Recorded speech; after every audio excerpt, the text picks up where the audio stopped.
Hey, what's up, you guys? Century Productions here, and today I'm going to be reviewing the DC Collectibles, DC Comics Super-Villains Bizarro action figure. So here we got Bizarro in package.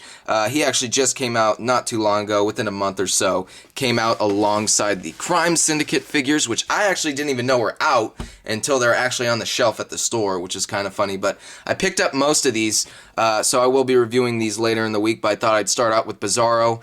It's a really cool packaging, especially if you have multiple figures, because they have this little silhouette on the side, so if you stack your boxes next to each other, you're probably going to have a pretty kick-ass display. As you can tell, I've already opened this thing, but I just want to show you guys what he looks like in package. Very menacing, very cool box, very simple and straight to the point. It's just a really cool box. Here's another side profile pic of Bizarro right here, which is really cool. So we're going to open this guy up in a sec, but real quick, I just want to show you guys this yet again. The Toys and Sports Collectible Shop, located at San Leandro Bay Fair. If you guys are local in the Bay Area, you guys need to check out Mr. Joe Capone's Toys and Sports Collectible Shop. This place is awesome. This is where I get most of my figures. And once again, thanks Joe for hooking me up with this figure, or rather Mario, his brother. So appreciate that, guys. So make sure to check out Toys and Sports, Mr. Joe Capone's shop. Awesome. All right, let's open this guy up and see what he's all about. All right, so I got the Bizarro out of package, and he is a killer figure, literally. But other than that, I really do like this figure. The sculpt's phenomenal. I love the new pieces of articulation that DC Collectibles has been introducing to these figures. Even though we have seen these pieces of articulation before, I'm just happy to see that they're branching out, and I can get more articulated figures out there to add to my collection, which is really, really cool. I love this head sculpt, man. This head sculpt's awesome. See how the hair's sculpted. I love how they threw that gray and a little bit of purple inside it and kind of texturized it within his skin tone right there. Really makes it pop, and you can see that's followed on his arms right here too. I love how there's bunches in the sculpt to kind of give that shirt a baggy type of feel, and then the contrast between these two paints is really nice on the eyes. I really do like that. Got this really nice glossy red right here, which is actually continued on the cape right here as well, which sort of fades out as you look down it a little bit. And of course we've got these little cut marks at the end of the cape right there, which is really cool. Not too many quality control issues on this figure. There is a little bit of paint kind of dripping onto the other paint on the top of the boots, but other than that, the figure's painted beautifully. I don't really have too many problems with this figure. DC Collectibles is definitely headed in the right direction. They're doing such a good job with these figures. So I want to show you guys the articulation first. I mean, this is just a really kick-ass figure. As far as the head goes, it goes up, down, left, right. Got a piece of articulation at the top of the arm right there. It goes front and back.